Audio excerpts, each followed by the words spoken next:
வணக்க மக்களே, நீங்கள் இப்போ பார்த்துட்டு இருக்கிறது தாம்பரம் பக்கத்தில் இருக்கிற வெஸ்ட் தாம்பரம் டிடிகே நகர். இங்கே உள்ளே பார்த்தீங்கன்னா ஃபுல்லாக தண்ணி இப்போ ஏறிடுச்சு. நம்ம தண்ணியில் நடந்து போயிட்டுருக்கோம்.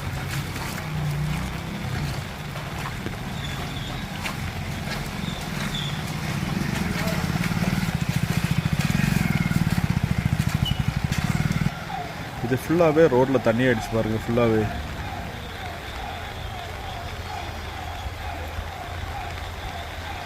இந்த டிடினர் உள்ளே வரீங்கன்னா பார்த்துட்டு வாங்க. இங்கே ஒரு கார் போகுது பாருங்கள்.